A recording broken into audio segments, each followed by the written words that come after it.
Hello, my name is Viria and I am going to be presenting the topic about questioning strategies.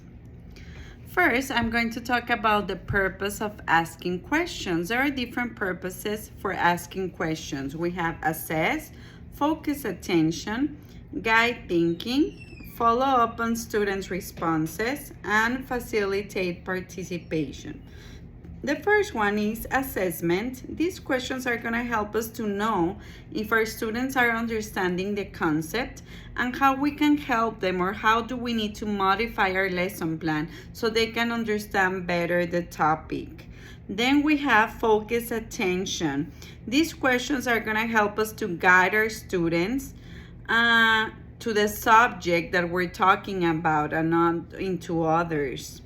Then we have guide thinking. For this one, it can be a lower order question such as who, what, when, and where, or questions that encourage higher order thinking that will help our students to have a better understanding. For example, for a higher level, it's going to be compare and contrast, classify, or apply. Then we have another purpose that is follow up on students' responses. For this one, we are going to encourage our students to go further with their response. There are four main types of following up questions. The first one is clarify, verify, elaborate, and use variety. These questions will create and extend conversation. We're going to help our students to extend their answer when we are asking them something. And then the last one is going to be to facilitate participation. These questions are going to help us include the students that are shy or do not like to participate a lot. Then we're going to talk about the depth of knowledge. There are four different levels. We're going to be talking about the first one, that is recall and reproduction. In level 1, students will process information on a low level. According to Bloom, in level number 1, students will know and remember. Some key verbs of this level are arrange, calculate, describe, explain, label, match. Some evidence for this level will be to explain simple concepts, to recall elements, facts, conduct basic calculations, order rational numbers, label some locations, etc. The level number 2 is going to be skills and concepts. For this level, students will use information with 2 or more steps. According to Bloom, in level 2, students are going to use information in another familiar situation. For example, they will execute and implement. Some key verbs that for this level are going to be apply, calculate, describe, distinguish, find, formulate, or predict. Some evidence for this level, it's going to be to solve routines with multiple step problems, interpret information from a graph, a simple graph, sort objects, show relationships, describe the cause or effect of a particular event. Then we're going to have level number 3. That's going to be strategic thinking. For this level, it requires reasoning to develop a plan or sequence of steps. According to Bloom, analyze is breaking down information into parts to explore understanding and relationships. It will evaluate and make judgments based on criteria and standards. Some key verbs for this level are going to be appraise, compare, describe, distinguish, etc. Some evidence for this level is going to be to solve a non-routine problem, interpret information from a complex graph, support ideas with details and example, develop a logical argument. And the last level, it's gonna be extended thinking. This level is going to require an investigation. It will require time to think and process multiple conditions of a problem. And according to Bloom, synthesize is putting together elements and parts to form a whole. For some key verbs for this level, it's gonna be appraise, connect, create, judge, justify, report, etc. Some evidence for this level will be synthesize ideas into new concepts, design and conduct an experiment that requires a specific problem, report results and solutions.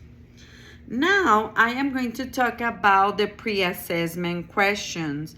According to my topic, to my lesson plan in my social studies, lesson plan that I created for topic 1, I have some questions that are going to help me pre-assess my students. The first one is going to be, do you think you are a good citizen? Why or why not? What are the benefits of being a good citizen? What are the responsibilities for being a good citizen? How would you like to get more information about this topic? Reading, with pictures, with videos?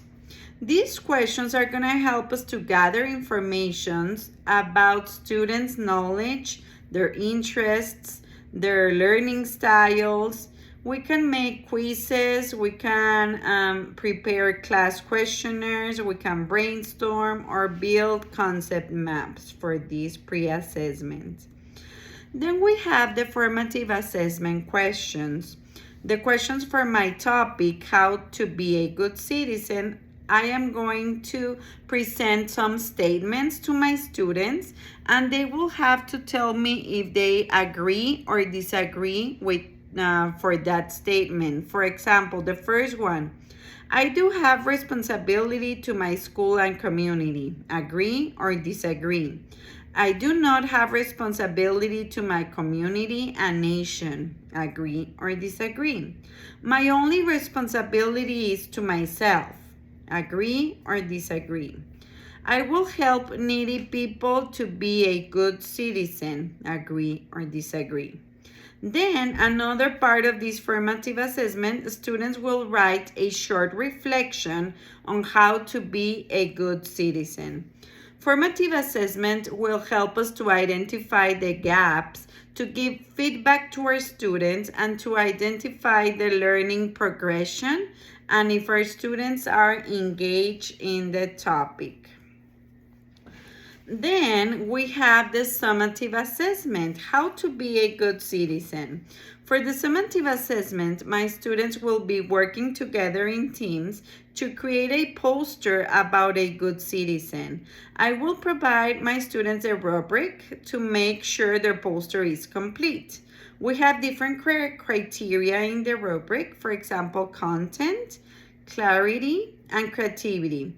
Depending if it's complete or not, we're going to have level 1, 2, and 3. For example, in clarity, level 1, it hardly makes sense. Level 2, makes some sense. And level 3, easy to understand. For creativity, for example, level 1, quality of work is poor. Level 2, quality of work is fair. Level 3, quality of work is competent. Then, after they finish their poster, the second part of this summative assessment on how to be a good citizen, students are going to present the posters to the class. When they finish presenting, we're going to have some questions for the students. For example, can you list some of the attributes of a citizenship? Do you agree with them? What are the benefits of being a good citizen? How do you benefit from the good citizenship of others? What are some things in the community that need improving? What could you do about it? So these are the questions that we're going to do at the end of the presentation of each team. Then we have some digital tools that are really helpful for our students.